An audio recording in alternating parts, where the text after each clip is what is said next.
Okay, just quickly, over this winter, UNB, through a TRC working group that includes membership from across 2 campuses, developed a 10-point action plan intended to apply to all those various units. The cornerstone of that is figuring out a job description and recruiting and hiring an Indigenous lead.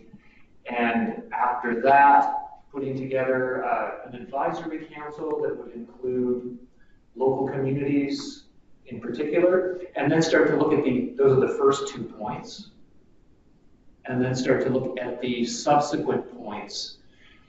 The one I'm going to concentrate on for the sake of time is physical space, which the library in particular has been working on, but the notion is the Mi'kmaq Center is basically right beside the WU Center and doesn't necessarily, like a lot of things in that building, have much of a physical presence on the rest of campus.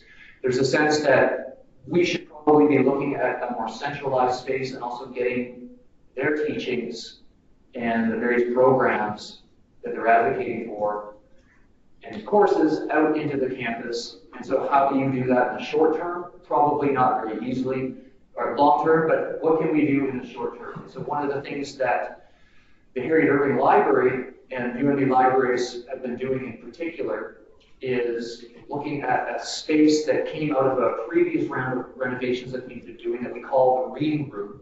It's basically like a periodical reading room that we almost set up a little too fancy for people to, well, people go in there and do all sorts of things. They'll read, they'll reconfigure furniture to talk, and nobody knows exactly what the protocol is supposed to be. And so it was a bit of a no person's land there, and we thought, here it is on the first floor, it's central. Wouldn't it be nice if perhaps we were to create a welcoming environment and invite First Nations students, for example, that I work with by virtue of the Bridging Year program that basically provides an opportunity for high school graduates, mostly coming from Mi'kmaq and Wolastoqey communities, to earn their college preparatory credits and go into a degree program. And so I've been doing some information literacy and media literacy modules through the English classes that they have. And if you're around for APLA, I'll be talking more about it Thursday. Keep the session in mind at 2 or 2:30 on Thursday. But anyways, one of the things we did is invite them to come into the library. And they created these cell films, basically using their phone and editing films together on the cultural imprints that they detect in the library at present, and what we could be doing to be more culturally aware. And so we've been doing that for 2 years, and based on some of that feedback, and also starting to think about how can we meaningfully make changes at the university. Some of these action point plans talk about changing curricula, that must be the previous slide, expanding Indigenous content and curricula and research activities. We talk the talk. It's somewhat threatening for faculty when they need to make some substantial changes when they don't know exactly what direction to go in. And one of the sayings that I bring up a lot when we're talking about making changes in the way that we do our business is that it's very hard to decolonize libraries and decolonize universities through colonial means. We don't really want to let go of control. We want to make changes, but it's difficult to actually have somebody else who's not necessarily subscribing to the worldview that we've been inculcated in since birth, let them have their say. So my kind of long-term strategy with short-term results is to have these consultative, kind of low-stakes things happening, like bringing the students into the library and telling us how we should repurpose a room so that perhaps the Mi'kmaq Center could hold events there, and new students would see that the library is interested in promoting culture and fostering understanding across the various cultures that come into the library, because like a lot of your institutions, no doubt, UNB is becoming more and more of an international institution by virtue of students coming from all over the world. So what could we be doing by following their lead in changing our spaces. And so actually we finally got through a process. I'm going to just zoom right through things here. Over the last few weeks, we've been working with a group called Maui Art. They're coming out of the New Brunswick College in Craft and Design's Aboriginal Visual Arts program. And they're essentially brokers as well as a storefront for regional artists to sell their crafts, sell their paintings, sell sculptures, whatever the case may be, put up pop-up galleries, and foster general awareness of what the actual First Nations art is here in the region versus what it may be out west and whatnot, to just kind of foster local awareness. And so we've been working through them and letting them take the lead. And some of the representatives came to the film showings we were having of the student self-films around the library, and some of their comments were both really biting as to what we were doing previously, telling us these spaces basically have no cultural imprint. They don't represent any culture. So there's a lot of things you could be doing. And so we started to listen to them, brought Maui in, and what they've been doing is repurposing that room. So we've been putting, this is Emma Hassensall from, she was, she graduated from the Fine Arts program. She was a recruitment officer there over the last year. She's one of the emerging painters, visual arts painters. She's from the Hoogen First Nation, where David Purley and the Millar are from as well, and Charlie Gaffney is from there. And so we have this room that we're, at the moment, putting artwork into, as well as signage to explain exactly what we're doing, where these pieces are coming from, what they symbolize culturally. And the next steps will be adding, we haven't figured it out, but we're probably going to be pulling in the short term items from our growing collection of First Nations literature across disciplines into that room so that they're more accessible, and asking students what kind of material would be useful for them. For example, in talking with NWC people, I know I'm going a little over time, they've said that it would be useful to have children's books down on the first floor, because sometimes our students are coming in, and not just First Nation students really, all sorts of students will be coming in with their young children, because the only time they can get into the library is 7 or 8 at night, 5 or 6, whatever the case may be. So we've got this quiet space up on the 4th floor with children's books that's tucked away, and it's hush-hush. Why not bring that down, or at least some of it down to the first floor, so that when they're doing their work, there would be this room that is set up and is obviously intended to be a welcoming, open space for people to live their lives professionally and personally within those spaces. So that's a real quick fly through one particular thing that we've been doing. And again, my notion of that is that if we have some small victories of relinquishing control of how we normally do business in the university, and that the process is emphasized as much as the results, then hopefully leading by example that way, we can gradually start to tackle some of the bigger issues around curriculum and student improvement and whatnot. Thank you, Marc. Thank you.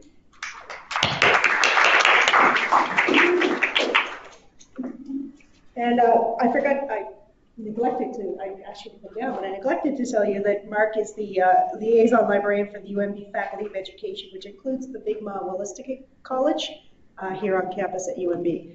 So next up we have Donald Moses from UPEI, who is the Interim University Librarian and Director of the Office of Skills Development and Learning. Thanks, everybody. I'm happy to share news about what UPEI and what the Robertson Library is doing around the calls to the Truth and Reconciliation Commission.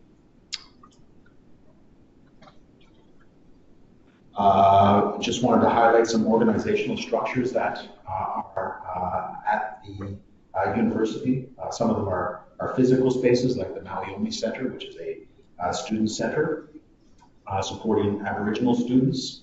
It actually came out of Indigenous students on campus a number of years ago. It also supports the Elder in Residence program, and the library has a great relationship with Sherry Russell, who is the director of the center. There's also the President's Indigenous Advisory Council, which is made up of the VPs at UPEI, along with the chiefs of the First Nations on the island. The Indigenous Education Advisory Circle is a subcommittee of APCC, which is a committee of the Senate, and it focuses on curriculum materials, and that is a wide and diverse group that's got representation across campus, but also with our community stakeholders as well.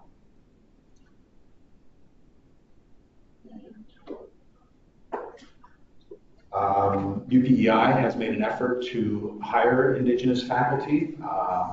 So right now, Dr. John Doran has an appointment at the Faculty of Education. Dr. Omiyasu Wakasha, I'm not sure if I have her last name right, I'm sorry. She's got a cross appointment with the Faculty of Education and the Faculty of Arts.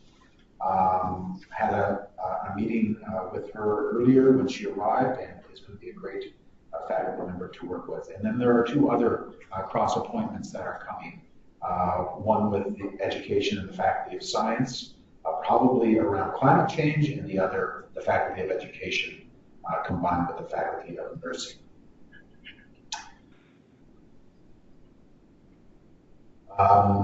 There have been a number of recognition pieces that have happened on campus. We have something at UPEI called Founders Day, which recognizes individuals or groups that have made a significant contribution to the university, and all of the chiefs and their associated communities were recognized during a Founders Day 2 years ago. In May this year, we had a flag raising ceremony of the Micmac national flag, and it was pretty awesome. As the flag went up, an eagle flew overhead. Did it happen? So I mean, there's a lot of magic in that moment. Amazing applause, and people were singing, drumming, and it was pretty amazing. What are we doing in the library? We're doing a lot of modest things, I will say. We've got some signage, so we have some words of welcome for our Mi'kmaq students and visitors. It was provided, the translation was provided by Dawn Knockwood, facilitated it. She's a master's student at UPEI, and I think it was her sister, maybe a relation, that did the actual translation for us. We also have again, a small space in the library that features exhibits, reading materials that change. We have a rotating set of slides in the library, and we feature Indigenous content, Indigenous authors, and materials there as well. We have subject guides, so a lot of things that were mentioned already. We've actually got librarian Yolanda Hood. She is the liaison librarian with the Maui Center, so having a person that is connected with that space on campus. We start our library council meetings with a recognition statement. We've dedicated expenditures to Indigenous materials. We have a display cabinet that the Aboriginal survivors for healing provided to the library, and we are stewarding that for them, and it basically contains artifacts from the Shubenacadie Residential School and other materials created by the survivors. We've got some partnerships. We hosted GED students who came from the Native Council of PEI in the library this year. So looking at ways we can reach out into that community and help as we can. Yeah, that's it.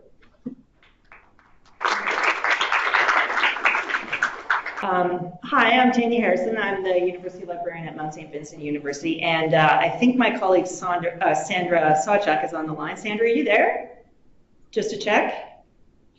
I'm here. Can you hear me? Yes, we can hear you, I think. Okay, that's great. So Sandra is our engagement librarian, and we're really excited that she's with us at the Mount. So I think at the beginning, I'm just going to give a very brief overview and give you our experience of how we kind of where we were and how far we've come in this path. So I guess some of the significant events and the significant people that really have been involved in our journey on truth and reconciliation. I arrived at the Mount in 2012, and in 2013, we opened an Aboriginal Student Center, and we had a Mi'kmaq director named Art Stevens, who was wonderful. And he began, I'm nodding heads because I think he's left us and we miss him a lot. I think he's at NSCC and at he's moved around. But anyway, Art is amazing. And so he was the first person on campus to really start our recognition and awareness of Indigenous culture and issues on campus. And he was working with the students, and he was wonderful to have around. Now at the time, with anybody new on campus, we wanted to have a welcoming space as well. And with the growing awareness, we did a number of things. Art had given us an issue of Mi'kmaq Malseat Nation News. We immediately subscribed to Mi'kmaq Malseat Nation News. We approached the art gallery, we talked about this earlier, and asked them if they had anything, any Indigenous art in their collection that we could put in the library for a welcoming space. So we were successful in doing a bit of that. We partnered, it was interesting, we partnered with a staff person named Veronica Gore at the Aboriginal Student Center on, it was like a collectively curated Aboriginal studies guide at the time. It was a LibGuide, so that's still a work in progress. So some of the things that we were doing at the beginning. Around 2015, when the TRC calls to action were released, we welcomed a new research chair in women's studies, and at the Mount, at MSVU, we call it the Nancy's Chair. And her name is Catherine Martin, and she's the Mi'kmaq artist, she's an activist, and throughout her term, she was an incredibly powerful presence on campus, and she continues to play a really key role in the work that we're doing. She's now considered an elder, and she's often visiting campus into various events. So in terms of heightening awareness, some of the things that really stand out in my mind, we had blanket exercises for just about every group on campus, really powerful experiences that were happening with our staff. We had choral production of the book Fatty Legs, if anybody knows that, about, it basically tells a tragic story of residential schools through music and interpretive dance. It was, I've never seen a performance at my university so well attended, and it was a very emotional performance as well. So, and then walking with our sisters, and when Dawn said an eagle flew by, this was the Walking with Our Sisters memorial, basically, which was held in our art gallery, but we had a huge day-long event. And again, I've never seen so many people at my university. And if you've ever been in the McCain-Norrie Center, it has like floor-to-ceiling windows. And there were hundreds of people gathered in the atrium. And I don't know what it was. Somebody had said something, and they turned to a speaker, and this eagle swooped out of nowhere and just came right up the glass. I think it was chasing a crow. We got a lot of crows up in there. But anyway, it was just the most magical experience. Like, I used to live in the valley. I saw eagles all the time. I don't see them very often in the city. So it was just this amazing kind of experience to be there. So, I mean, Catherine's been pretty amazing. And at the end of her term, which is a 2-year term on Nancy's chair, she put a wigwam in place on campus. So we have a wigwam. It's located up by our administration building, and we actually use it for classes. It's actually held a lot of such special events, and it's getting used more and more often for awareness training and working with faculty on curriculum. I'll talk a little bit more about that. So when the CFLA released its TRC report, again, we had been doing some things I think probably one of the most interesting pieces of the recommendations was the decolonizing classification, but we're kind of resigned to the fact that that's going to take a really long time, just like decolonizing curriculum is going to take a really long time. So, I mean, we considered the strength of our own collections, and we looked at lots of different things. We were trying databases. We purchased with some end-of-year funds, Gale's Indigenous Peoples North America, a primary resource collection, that sort of thing. Again, anytime that you have a report that comes out and it's a calls to action, you want to jump on it and start doing things. And I think over the last academic year, we've really kind of taken a step back and focused a lot more on the awareness, on the listening to the Indigenous community and the learning piece. So in fall of 2017, we welcomed Patrick Small-Legs-Nagy, who's a special advisor to the President on Aboriginal Affairs. And Patrick was hired specifically to work with an internal and an external Indigenous Advisory Committee on the TRC calls to action, in particular number 86. And I don't know if you know which one that is, but I'm just going to look at it here. So 86 is we call upon Canadian journalism programs and media schools to require education for all students on the history of Aboriginal peoples, including the history and legacy of residential schools, the United Nations Declaration on the Rights of Indigenous Peoples, treaties on Aboriginal rights, Indigenous law, and Aboriginal Crown relations. So that's what Patrick is focused on right now. And this is a big interest to us because he's looking at journalism and PR programs, and the Mount has a program. And within this program, there's a core class called LIBR 2100, which the library puts on. It's Introduction to Research in the Information Age.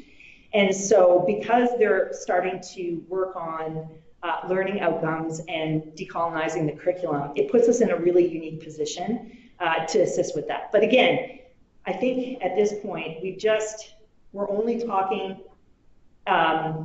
we're doing a lot more listening. I have met with the chairs of both programs with Patrick in the room, just to let him know the types of services we could be offering.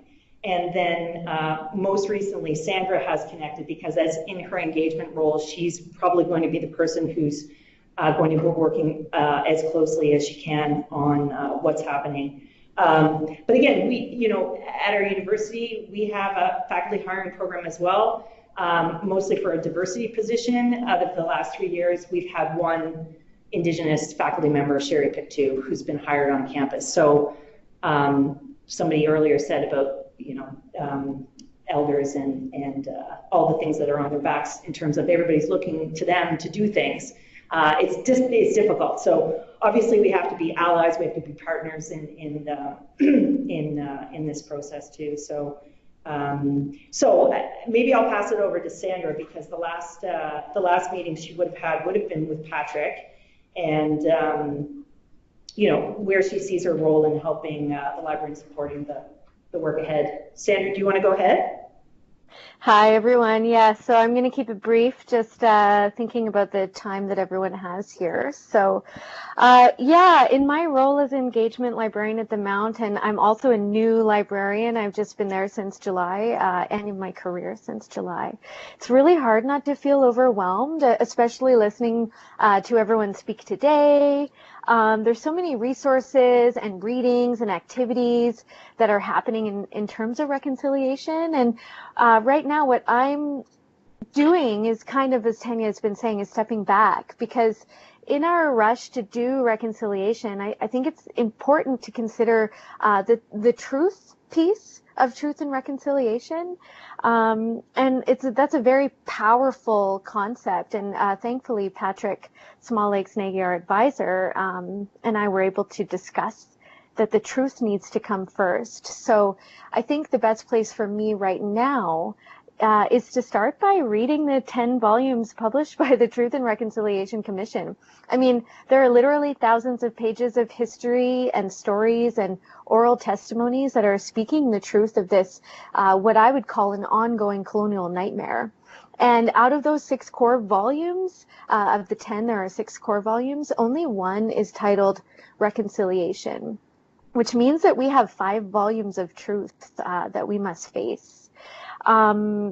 I know that these readings will be hard work and it will be a commitment for me professionally and emotionally, but I think this is how I can begin to understand the real work that needs to be done.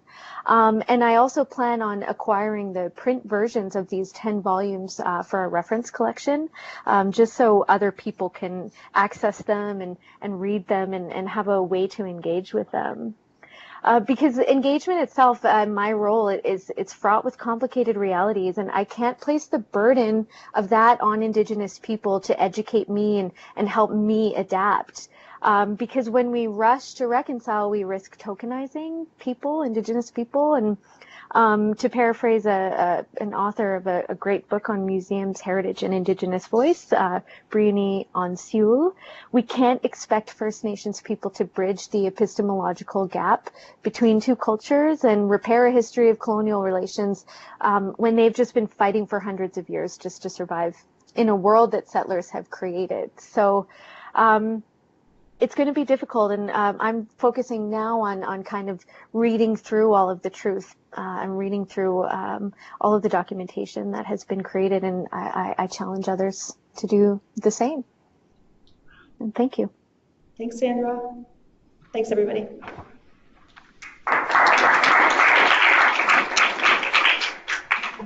Thank you, Tanja and Sandra. I'm going to call on Michelle Paon, who is the Indigenous Services Librarian at Dalhousie University, to be our next speaker. Thanks, Cynthia, and good afternoon, everyone. I'm pleased to have the opportunity to outline for you some of the steps that the Dalhousie Libraries and campus community are taking towards reconciliation. In the process of reconciliation, I realize our focus as academic librarians is on the CFLA Truth and Reconciliation Report and its recommendations. However, in my talk, I'd also like to highlight the role that our broader institutions play in supporting the calls to action, and I'll illustrate how the Dal Libraries contribute to reconciliation within that framework. And some of my colleagues have already done that in relation to their institutions. As you're probably aware, in June 2015, university presidents from across Canada committed to advancing educational opportunities for Indigenous students. Dalhousie University's president, Dr. Richard Florazone, has been a strong advocate in this regard, and his lead has played a role in defining some of the library's reconciliation initiatives. For example, Dal is located in Mi'kma'ki, the traditional unceded territory of the Mi'kmaq, and one visible mark of Dal's commitment to reconciliation is that the Mi'kmaq flag now flies on our campuses. In June 2016, the flag was raised in Waguvagatik, which is the Truro campus, and in October of the same year in Chibuktuk in Halifax.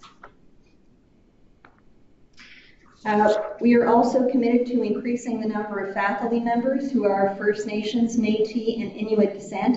And here are three examples. There's Naomi Metallic, who is the Chair in Aboriginal Law and Policy, Diana Lewis and Dr. Margaret Robinson, who are in the Department of Sociology and Social Anthropology. There is also an Elders in Residence program, which was launched in 2015 to provide guidance and support to students. And we also have an Indigenous Advisory Council in place. Indigenous faculty and staff form the membership on the council, and they provide advice on policy and programming and protocol issues. And in fact, our librarian, Julie Naku, and our library staff member, Michelle McDonald, both serve on this council. Also, for a number of years, Dal has supported specific initiatives to recruit Indigenous students to professional programs like law and health. There's an Indigenous Student Center on the Halifax campus, as well as Indigenous student advising at the Truro Agricultural campus. So advising, peer tutoring, and social events are offered to students at these centers, as well as access to smudging of the variety that we experience today, especially in our newly renovated Halifax campus location.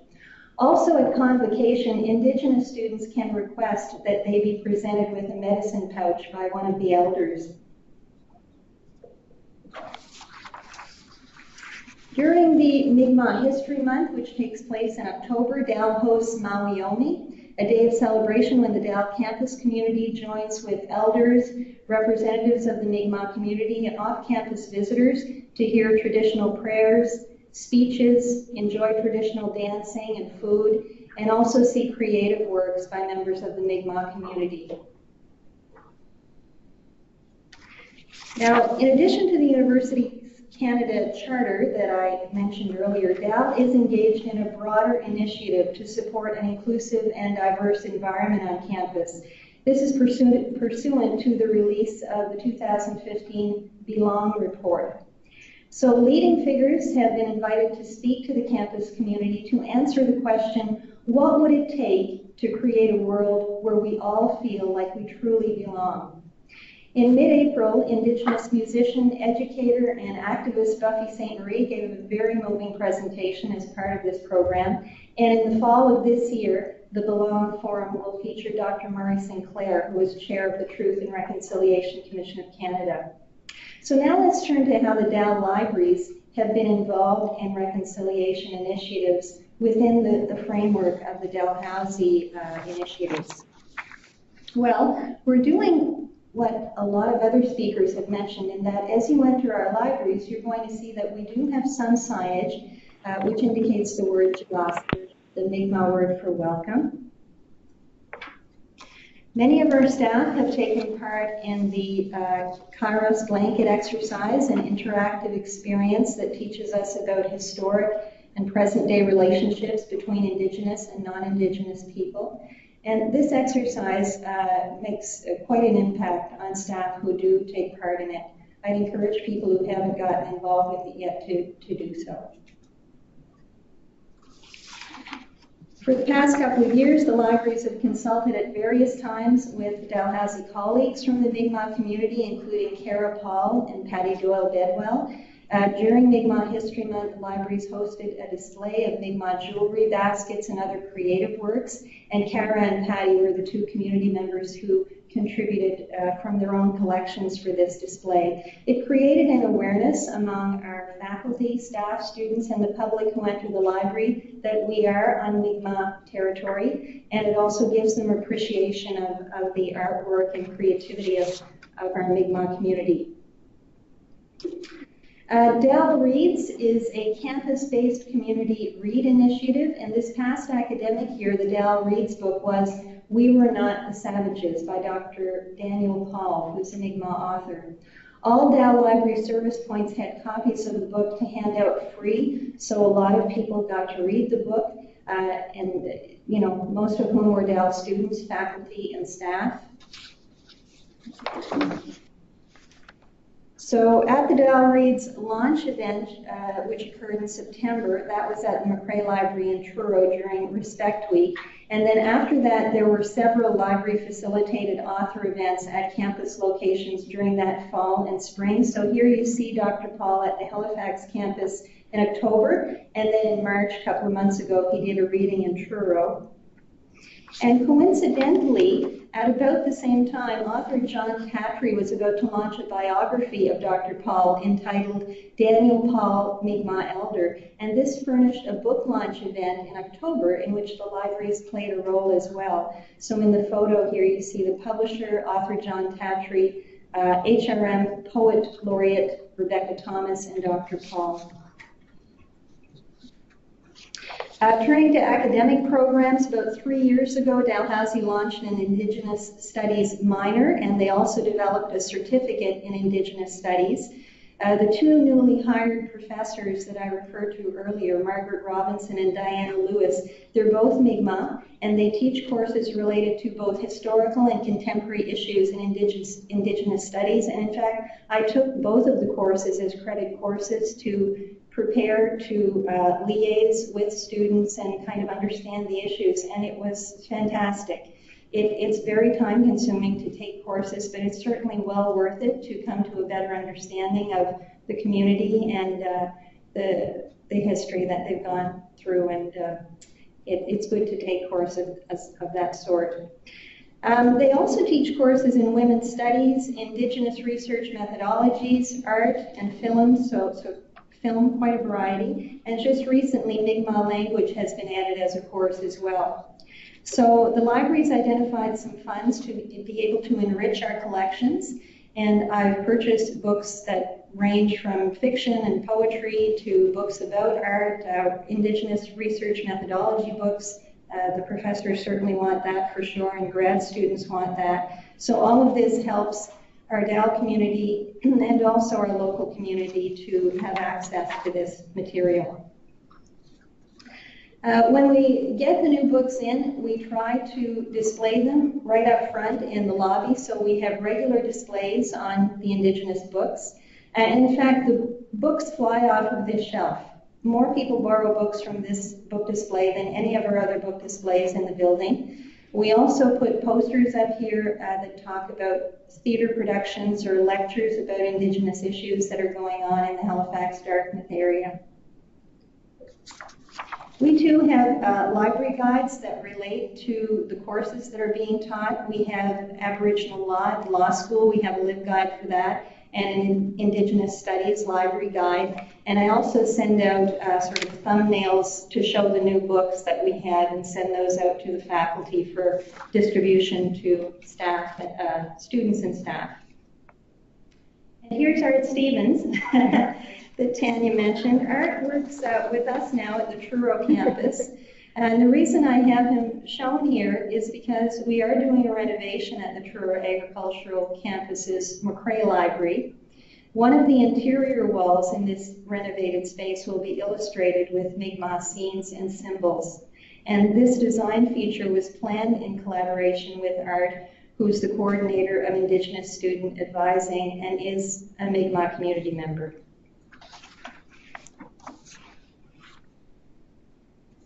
On the horizon, we have two significant initiatives. One is that the Dal Libraries will be a site for the National Center for Truth and Reconciliation, or the NCTR. We'll provide reference and research service to community members, researchers, and the general public who want to use the archive and resources that have emanated from the work of the Truth and Reconciliation Commission of Canada. And in fact, NCTR staff came to us from Manitoba to provide our library staff with training related to residential schools and the role of the National Centre in regard to reconciliation. In addition, in the near future, we expect to launch a Gordon Downey Channing Wenjack Legacy Room in one of our libraries. And that's something that one of my colleagues before had talked about here today. This spring, the library is committed to hiring an Indigenous Services librarian, and this would be as a designated hire, so the candidates for the position must identify as First Nations, Métis, or Inuit.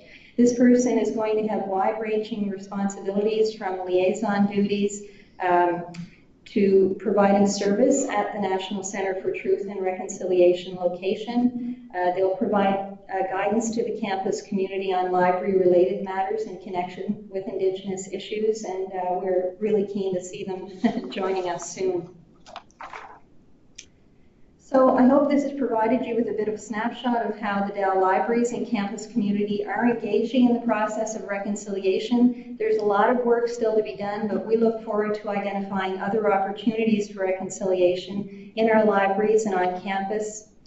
Wilaliak. Thank you.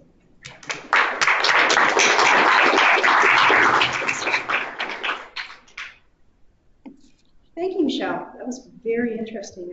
I didn't realize that they were going to have a satellite location around the country. I thought it was just the one spot. That's actually very nice to know. So next up we have Elizabeth Millar from Mount Allison Public Services and Special Collections Librarian, and Elizabeth Stregger, also from Mount Allison, Systems Librarian. And I'm just, where are you guys?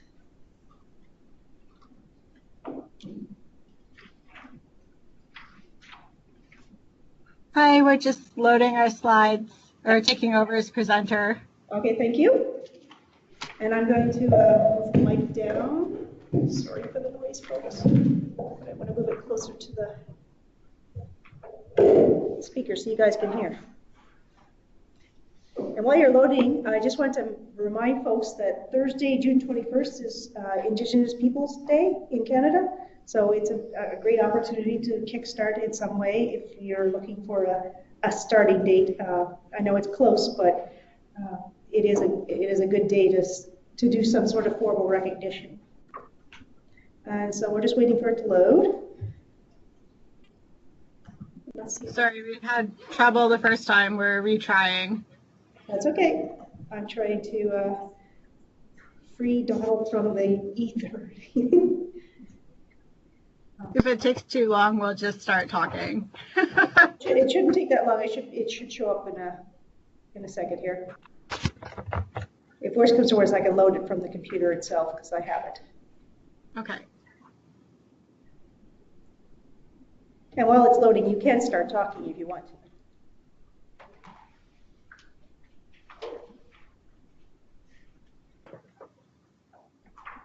Okay, so Elizabeth Stregger is going to drive the computer to see if we can get our slides up.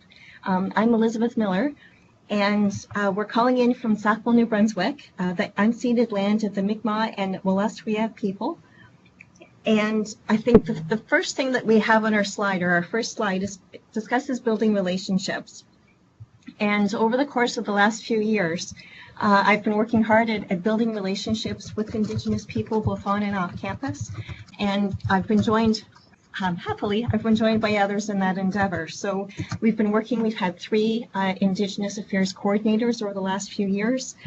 We've been in touch with Patricia Knockwood, who is the New Brunswick Provincial Library System Indigenous Services Librarian.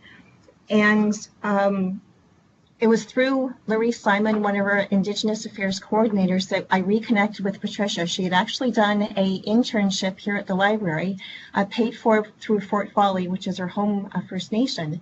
And I kind of lost track of her career, although I did notice her name on the CFLA Truth and Reconciliation Committee. And Larisse put me back in touch with Patricia, and I had a very helpful meeting about a year ago with the two of them about what we could do at the Mount Allison Libraries and Archives in response to the Truth and Reconciliation calls for action. We've also worked with Paulette Steeves, who was an anthropology professor, an Indigenous anthropology professor this past year. Mount Allison has just hired 2 new Indigenous professors. One, I believe, is in history, the other in environmental sciences. They start July 1st, so we're looking forward to getting to know them. And I have to say, all of the folks that we've been talking to have been incredibly generous and gracious with their time and their knowledge in supporting what we're trying to do here, and I can't thank them enough. We've also been talking to our Indigenous students. We have about 60 at Mount Allison who identify as Indigenous. And thanks to my Special Collections Librarian and role and co-coordinator of the film series, I've also been able to meet a few people from the Elsipogtog First Nation. So we are making small steps in the right direction, I think. So the next slide, I don't know if it's up yet or not, but our next slide, we're talking about the facilities, collections, and the catalog. And the points are the purchase of an Indigenous storytelling carpet for the main floor, the plan to hang Indigenous artwork, increased acquisitions of resources by Indigenous scholars, and the capitalization of Indigenous and Aboriginal in the catalogue records. And after visiting the Central Library in Halifax and seeing their beautiful First Nations circle, I started investigating to see what we could try to do to create something similar to that at the R.P. Bell Library here at Mount Allison. And I found a First Nations carpet online, but when I asked Patricia about it, she let me know about the one that they've purchased across the NBPLS system. So we ordered it instead, and it comes with a symbols guide that we've printed off and we keep on the table beside the carpet. So if people want to increase their understanding and knowledge about what the various symbols, there's an orca whale, for example, that way they can learn just by sitting casually in a reading circle on the main floor. Indigenous artwork, we have identified Indigenous artists. Emma Hassan-Salperli was our Indigenous Affairs Coordinator this past semester. She graduated in Fine Arts from Mount Allison a year ago. So I want to talk to Emma to see what artwork we might be able to get if in the library. And I've also got space on my office wall that I really would like to get Indigenous artwork up on in here. with talking to Paulette Spies about Indigenous scholars, we're actively investigating resources that we can add to our holdings. And one other point, I can't remember where I learned about this. It may have been in APLA a year ago or maybe another time. But I went through our library catalog and went in and capitalized the words Indigenous, Indigenization, and Aboriginal. And I know I will have missed some, but at least there's an increased chance now of our researchers, when they search the catalog, that they can see those words capitalized. And I think that's really important. It didn't take me that much time. Our catalog won't be as big as some schools, but I thought it was necessary to do that. Okay, Cynthia, could you advance the slide? Thanks. I'm Elizabeth Stregger. I'm the systems librarian, soon to be the data and digital services librarian at Mount Allison University. And before I worked here, I was at the University of Manitoba and then at the University of Saskatchewan. And both of those libraries are lucky enough to have an Indigenous librarian, Camille Callison, who presented earlier today, and Deborah Lee. So all of the ideas that I've had over the past year have been adopted from work that they've done. So I'd just like to mention them and respect their work and the relationships that I have with them. Over the past year, we've started reading the Campus Indigenous Protocol Statement at all of our library public events. And we organized a Truth and Reconciliation film series. Our intention was to build staff awareness, but we opened up this series to the whole university community and the general public. We had 12 events. Some of them, there weren't very many people that came, but at others, we had a full library theater and had to bring in some extra chairs. We showed the 8th Fire series and many NFB films by Indigenous filmmakers. And for one of those events, we also invited Annie Claire, who's a land protector from Elsipogtog First Nation, to speak after one of the films. Marc Truitt, who's in the room with you there, had the idea to invite LaDonna Braveville Allard, who was a leader in the Standing Rock resistance to DAPL, to invite her to campus. And she gave a really excellent and engaging public lecture that was open to everyone in the community, and also spoke in several classes and met with students. Other improvements that we've made to our programming include Laura Snyder's addition of an Indigenization tab to our Teaching, Learning, and Higher Education LibGuide, and the addition of an Indigenous students group to our orientation sessions, and increased use of Indigenous topics in information literacy instruction across a wide variety of subjects, including Canadian Studies, History, Politics, and Women's and Gender Studies classes. Can you advance the slide, please? Thanks. So the other thing that we've really been working on is that a subset of the librarians at Mount Allison have made it a priority to engage in other reconciliation and indigenization activities on campus.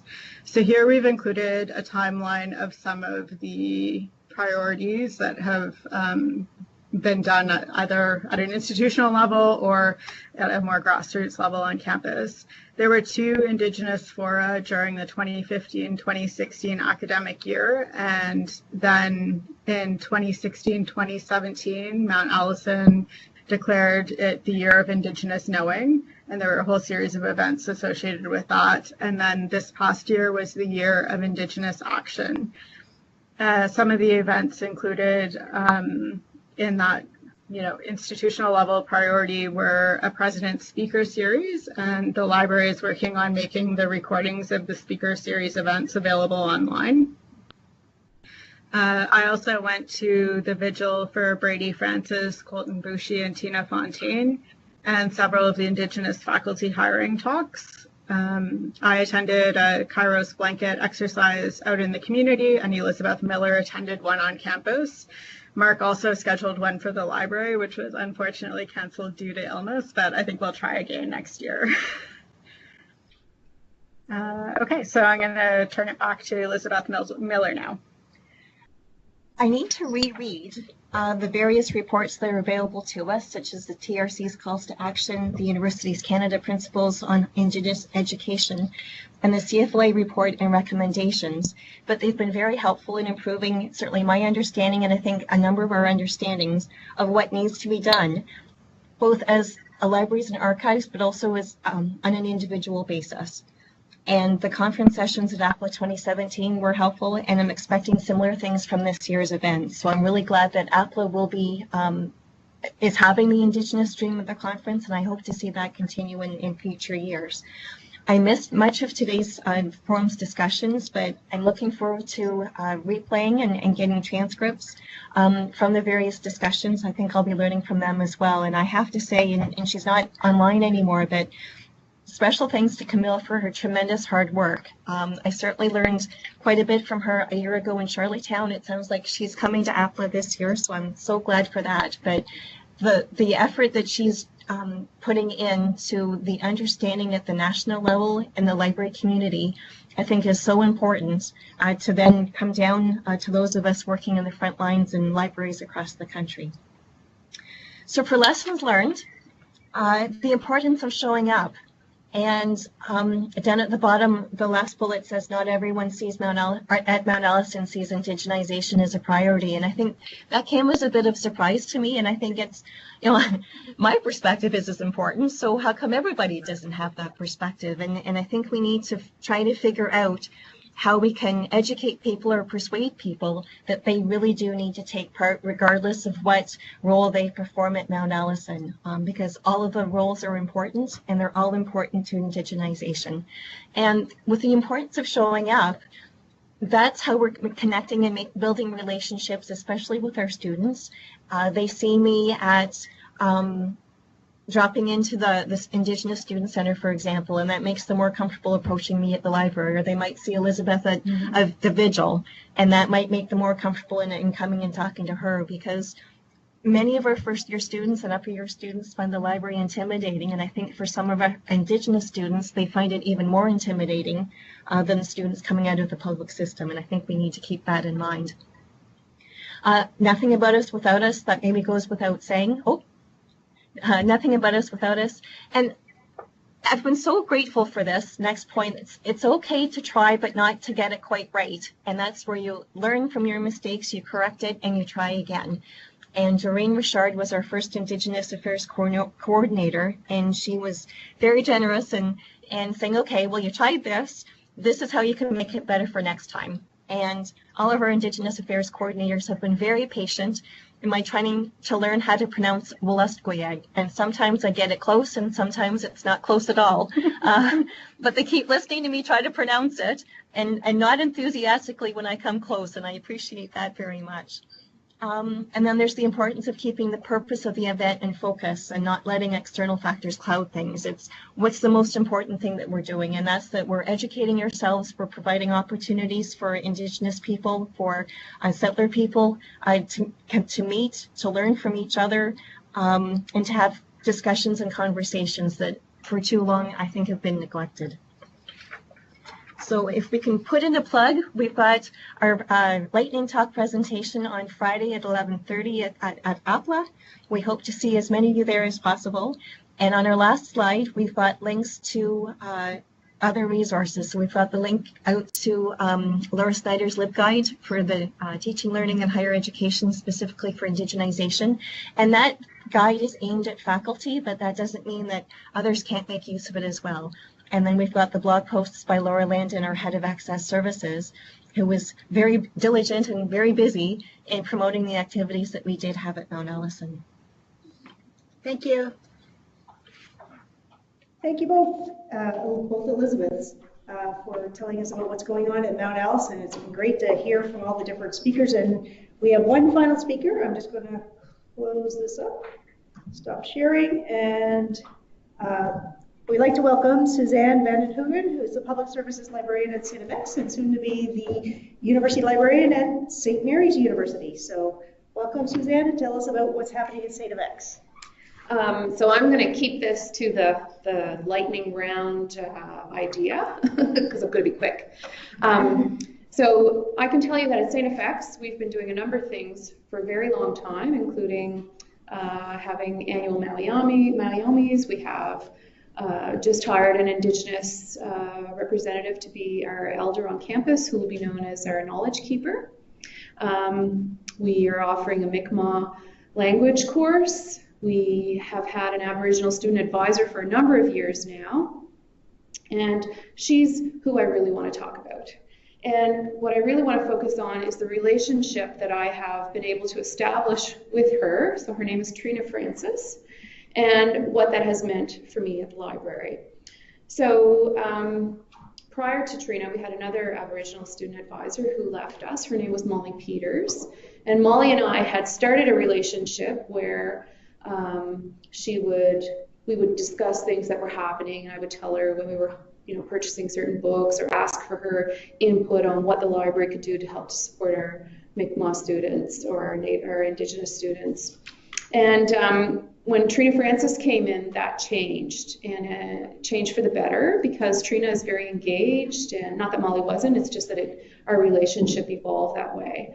And in one of our discussions, I mentioned to her that I was the librarian in residence for a faculty of education. And she said, oh, wow, well, wouldn't that be great if we could offer something like that for our Aboriginal students? And so that's what happened this past year. So we ran a pilot project where, instead of advertising the library as a place for our Indigenous students to go, I went to them. And the way that worked is that Trina would advertise my services, and she called it, so we talked about it, and she called it Ask Suze. And so the idea was to have something very informal, just where I would come, sit down, and the students came to me. And it was fabulous. It was a way for me to develop a relationship with all of those students, and for them to feel safe asking questions. Because whenever I go into a classroom, that's one of the things that I always tell the students.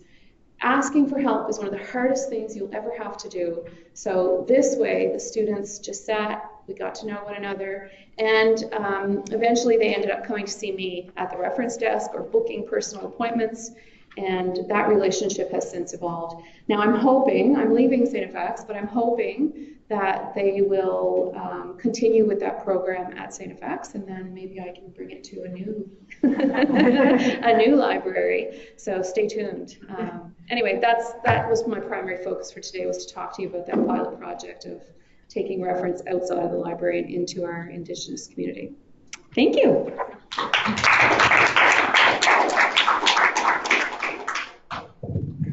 Thank you, Suzanne. And that is the end of our speakers for today. I'm just going to invite Donna Horn-Tyson back up to sort of wrap us up, and thank everybody for what a great day. Well, I hope you all enjoyed it, and thank you for bearing with us through the various technology challenges. Thanks to Cynthia for her persistence through that. I wanted to say special thanks to Elder David Purley and to our esteemed colleague from the Tahltan Nation, Camille Collison, and to our CAUL CBUA colleagues who shared their experiences this afternoon: Marc Bragdon, Donna Moses, Tanja Harrison and Sandra Sawchuk, Michelle Paon, Elizabeth Millar and Elizabeth Stregger, and Suzanne Hoogen. And thanks once again to the organizing committee for this, Michelle Paon, Carly Brake, and Marc Bragdon, and to Cynthia. Our next steps are going to be to implement some goals identified in the strategic plan that relate to some of the things we talked about today, and to continue to work on actualizing the CFLA, FCAB, TRC report recommendations to support all of the CAUL members as we try to implement those recommendations. You may have seen an evaluation form on the table on your way in. Please fill it out. You can rant all you want about the technology, but please also give us whatever feedback you have. So we're trying to do this kind of one-day or half-day forum before every CAUL board meeting now. So we would like to be on a continuous improvement loop, and we need your help to do that. For virtual attendees, the link can be found at the top of the forum agenda and also in the chat window. And that's a wrap. Thank you very much.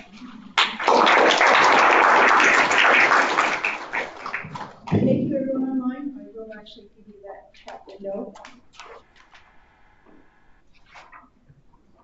And thank you all here in the room for coming and for bearing with us through our technology issues. Hopefully everything got recorded, so when we put it up, you'll get a much more seamless session than we had actually here in the room. And thank you all online. I'm just looking, oh, here we are. There we go, the agenda. At the very top. Sorry, I'm just copying the link for you all. That would be the link to the evaluation, so if you could please take that time to just fill that out, that'd be greatly appreciated. Thank you.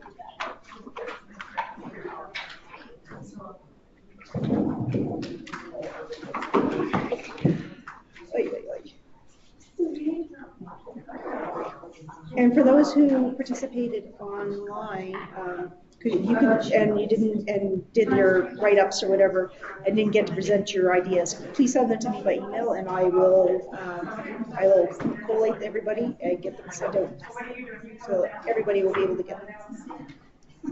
For the groups that didn't get to present, if you could give me your sheets, I will collate everything and put it together. Yes.